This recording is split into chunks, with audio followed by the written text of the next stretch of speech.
change is always going to happen. And I got fired as I was working on the Donnie Simpson show, and now I'm back on 102.3 working with the Donnie Simpson show. Sometimes in our journey of pivoting and our journey of figuring things out, we always feel like we have to have the structure for things to work. Mm-hmm. Really, the base is like, what are you trying to do?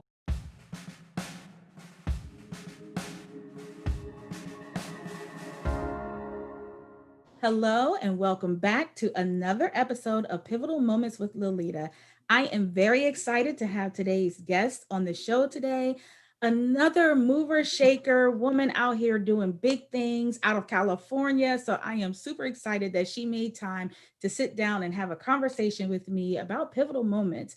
So let me introduce Tyrah Majors, who is a news reporter out of California, an author and the host of a show, Major Moves with Tyrah. So I'm going to toss it to Tyrah so you can give us even more detail about the amazing things that you're doing. Well, thank you so much, Liletta, for that introduction. I mean, all the things you said are right. I am a news reporter. I've been working at a CBS affiliate in Bakersfield, which is just an hour north of Los Angeles, just for some geographical reference. I've been here for a little over a year now. I'm a morning news reporter, and I pretty much cover everything from lighthearted community stories to breaking news, a lot of crime happening around the world, pretty much everywhere. So that's a big part of my job as well.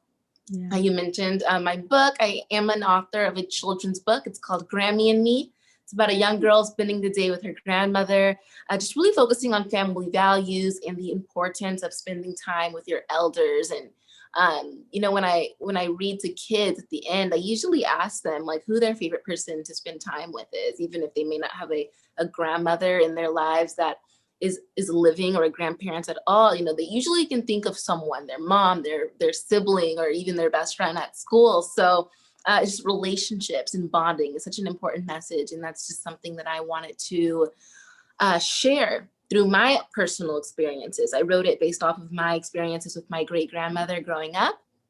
And from there, it turned into a children's book. And it's been such an awesome journey so far. Of course, during the pandemic, it's been kind of hard to market that book. I would do a lot of in-person readings, a lot of story times at daycares and libraries, but a good thing we have platforms like this, like Zoom, and I've been fortunate enough to hold some Zoom story times and also events on Facebook Live. And then you mentioned my show, Major Moves. So that's something that I started in college, Major Moves with Tyrah Majors. People just started calling me Major Moves in college, or like, you're making major moves, because they like knew about the book and stuff. So I figured, why not like highlight other people making major moves? So I started the show. It started out in college, like I said, at the University of Southern California in LA, and I filmed on a talk show set. It's then transitioned into more of an at-home setup because of the pandemic. And of course, I graduated from USC. But it's been awesome, having a platform to highlight other people. It mainly focuses on millennial entrepreneurs. So anyone with a cool business idea, or maybe they're an artist and they're making a profit off their work. Just anyone who's really hustling and grinding and doing their thing. So it's been a great journey so far. I'm so busy a lot of the times juggling a lot of different things, but I'm super fortunate to be able to tell the stories that I tell. And that's pretty much it. Wow. Well, that is awesome, Tyrah. And I mean, I'm just so super impressed because you're doing so many things. Like I said, a mover and a shaker. And I love that you're utilizing whatever platform that you have to just help bring more awareness, and especially for our youth, really helping them to celebrate their legacies and things like that. Of course, that's near and dear to my heart, with my book being about my grandmother, my aunt, and my mom. So I love it. I love it so much. So welcome to the conversation. Like I said, I'm just super excited to have you on today. And we're talking about pivoting. So you kind of already talked about so much pivoting that you're doing, but can you tell us about a time when you had to make a pivot? I mean, pivoting to me, Yeah, I guess like all those things you said, you know, making changes in your life, or maybe finding new things you're passionate about and then thinking about it and should I do it? I don't know if I should do it. And really persevering and going for it. So, I mean, I'll talk about my book, for instance. I wrote it when I was a sophomore in college. I was a full-time student, just focused on getting my grades, just, you know, obviously having a social life like all college students want to have. Right. But I've always wanted more. I've always wanted to do more than I guess like the average student or the average person would. So I just decided to go for it. I've always liked to write and always tell stories. So I figured I don't need to take a break from school to pursue something I want to pursue. I can just learn how to multitask, and that was a pretty big pivoting moment for me in my life. Teaching myself how to multitask. It wasn't something I was good at before, but hey, I got myself a planner. I got myself a couple notebooks. I wrote down all of my goals at the top of every week, and knocked each thing off as I finished it. And eventually that led to me completing that book. Now, obviously it was a process. I wrote it while I was a college student, like I said. So with all the classes, and then of course, making time for my friends, I was up a lot of nights, a lot of sleepless nights, working on the illustrations, researching on publishing companies. I mean, I knew nothing about that. So it was a lot of work. But that was a time for me where I said, okay, I'm going to pivot. I'm not just a college student, but I'm going to add something else to my resume, pursue another passion that I like. Yeah, yeah. And I love that because I feel like obviously people who may be in college or, you know, just starting off can definitely benefit. But honestly, what you're sharing is something that really most entrepreneurs can really take a page from because we wear a lot of different hats. And sometimes, like for you, you're in college, you're focused on that, you're wanting the experience of the college life, but you were determined you were going to do more, you were going to be more. And so you, like you said, it was not easy. It was a lot of work, but you did it. And so that's super encouraging. And I love the idea of the multiple notebooks and writing down the goals and things like that.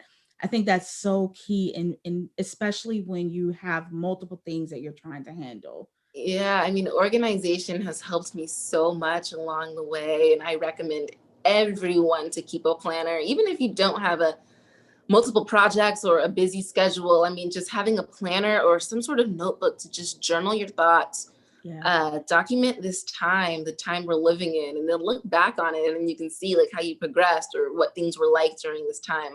That's my biggest advice, I would say. Definitely journal and keep track of the things you're doing. Yeah, yeah.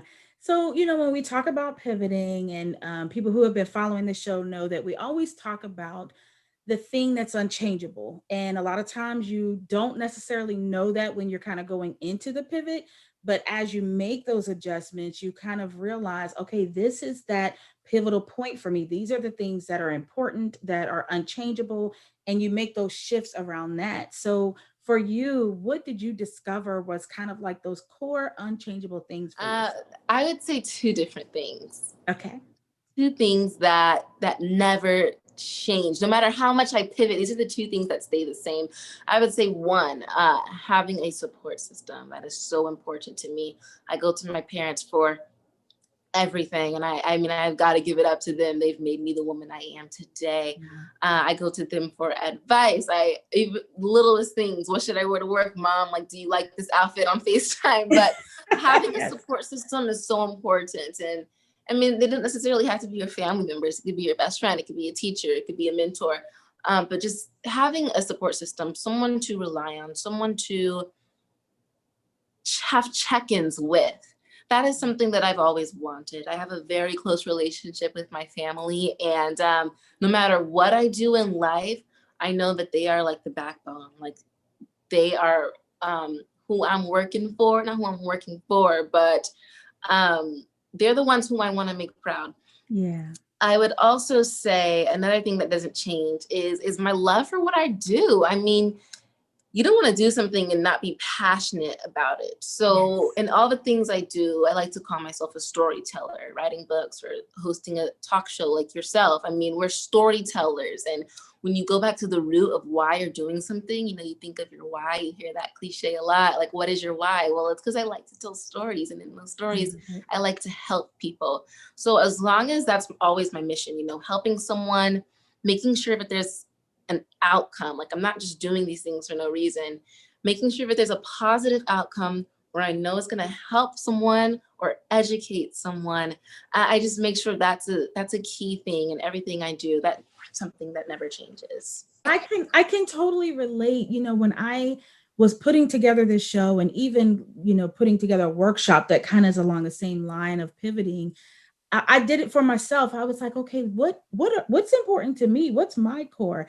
And, I went through like all the various things that I've done in life. And I once had a nonprofit and all that. And I was able to recognize, very similar to you, that I kind of broke it down into three things: honoring family, empowering women, and leaving people refreshed.